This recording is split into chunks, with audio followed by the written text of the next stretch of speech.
Hey there, sixth graders. Since I'm not here today, I decided to make a video and put it in an Ed puzzle so I had a little bit more control over pausing it to kind of give you some time to do some of the activities that you're going to do while I'm not there at class today.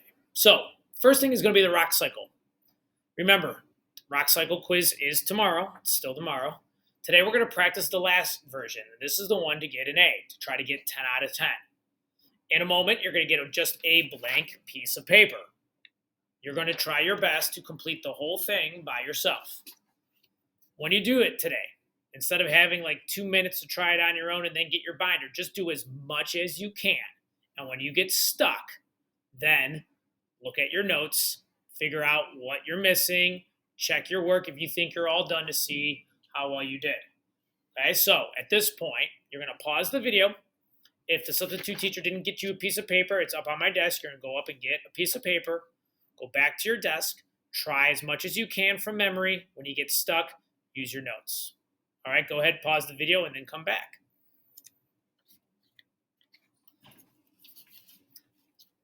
All right, hopefully you did pretty well on it. If not, remember, you have the B version that you can do if you did well on that yesterday and feel more comfortable with that, or if you want to even go back to that, the one we did on Tuesday, which was the C version that had the word bank and everything, that's an option for you tomorrow too. Whatever you think you're going to be the most successful at, okay? So let's take a look. I know it's not the easiest to see up here, but you have your copy too. I just want to remind you of a couple of the rules of three to help you as you do this tomorrow, okay? And as you think about your process of what you did today.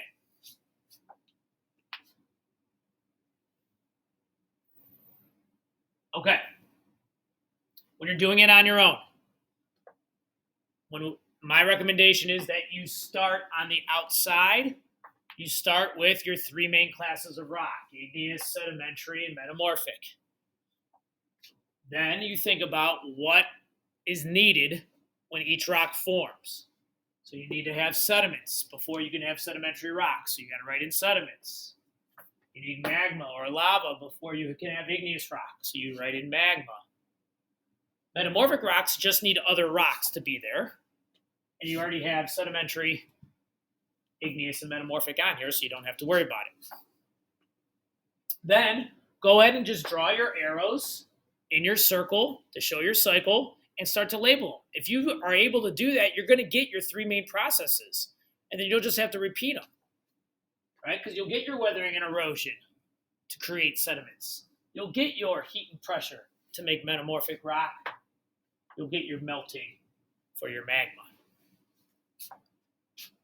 After you get that outside done, think again of some of the other parts of the rule of three. Like there have to be 3 arrows that go through the middle. There has to be 3 arrows that leave each of the classes of rock, and those 3 arrows are going to have the 3 main processes. Those 3 main processes get repeated 3 times each. All of those things are 3 to kind of help you.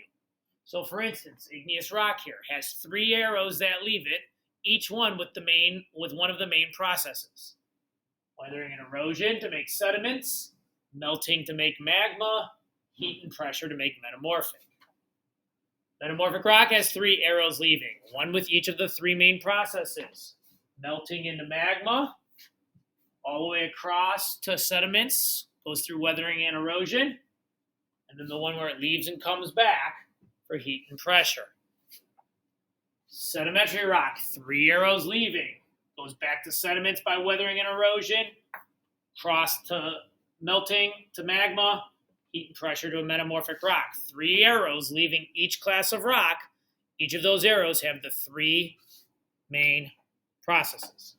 And then the last thing is just to remember that there are 3 extra words, and they each start with the 3rd letter of the alphabet. Cooling, C. Compaction, C. Cementation, C. And that gets you your whole rock cycle. Okay, practice tonight so that you're ready for the quiz tomorrow. Here's hoping you'll be all set, ready to go. Okay, let's move on to part 2 for today. Part 2 for today. And this is why I have Google Classroom here up on my screen. Part 2 is going to be this. the reading guide of uses of rocks. So this itself is just the document or the reading. It's not the questions.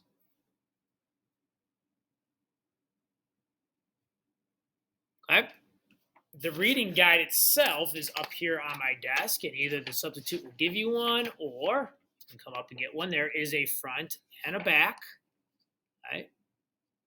The questions, for the most part, do go in order.